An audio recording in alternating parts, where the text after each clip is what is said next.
So here's the thing, if you want to turn your $1 million turnover business into a $2 million turnover business, you need a plan for how you're going to grow. You've got a plan for that growth. It's not going to happen by itself.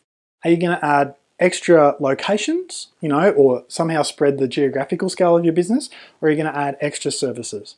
I hope you're going to do it by expanding geographically, not by diversifying, because that's, a recipe for becoming a commodity, basically. That's a recipe for disaster. But, each to their own. And the other thing to be aware of is you need to be able to fund your growth. Now, a lot of people are talking on YouTube or whatever about, getting angel investors, someone to come and invest in your business.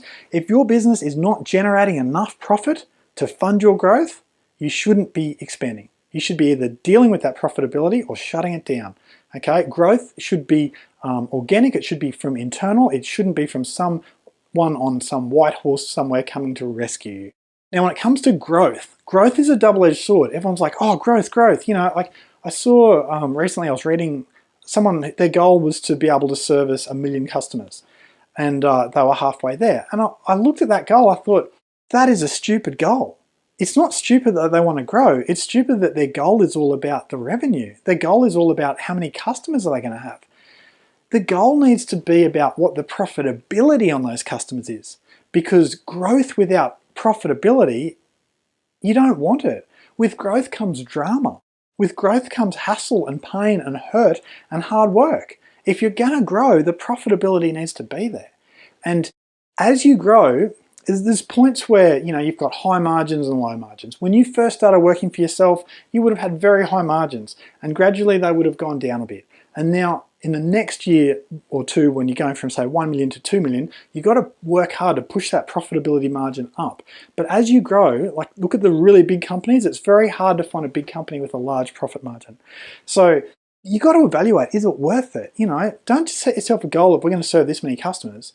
Make sure you know what profit you expect to make from doing that. Otherwise, growth for the sake of growth is actually very destructive. Now, if you're going to grow, you're going to need better and better systems. The systems that got you to where you are now will not get you to where you need to be. The new systems that you're going to have to build, they might be new software. You might have to custom build some software. Whatever it takes, you're going to need to keep the profitability high by bringing in good systems to deal with where the bottlenecks are and where the inefficiencies are. So don't just think, oh, glamorous, growth. Think, oh, growth. Okay, how do we keep our margins? What support structures and systems do we need? How do we make sure we still got the right people? And how do we make sure our culture stays healthy? How do we continue to deliver our marketing cost effective? Because the cost of marketing is always going up. You find a platform that works really well today and 2 years from now, it's become a bit expensive. I guess what I'm saying is I want you to grow. You want you to grow, okay? But I've experienced growth without profitability, and it's very painful. You can make a mistake when you're a $500,000 business and it won't be the end of you. If you make a big mistake when you're a $2 million business, it's the end. It's game over. Okay, so you've got to be a bit more careful, a bit more planned, a bit more strategic about how you're going to grow. And now a word of warning, okay? You're starting to get to the stage where you might consider looking at acquisitions, buying other businesses to bolt onto your own business, or buying other businesses to absorb into your own culture. I've done that. Imagine something that's really, really difficult and then times it by 10. That's what the experience is like. Okay, and that was buying a business from a friend who I had a great relationship with, and I'd been working with their business in a consulting role for over a year. And I'm telling you, it's hard, because when you take another business into your own, they bring with them all their dramas, all their half-built systems, because no one knows your systems like you do, and you're having to integrate stuff that wasn't designed for your system into your system. As well as that, the people are bringing with them a mindset that's not helpful. Their staff have a different mindset, different purpose to what you have. Okay, their staff are going to come in a little bit politically, a bit sort of making sure they still got a job. Doesn't help. And their customers are going to come to you with different expectations to what you do. So I'm not saying don't grow by acquisitions. I'm saying it is tough. There are probably much easier ways.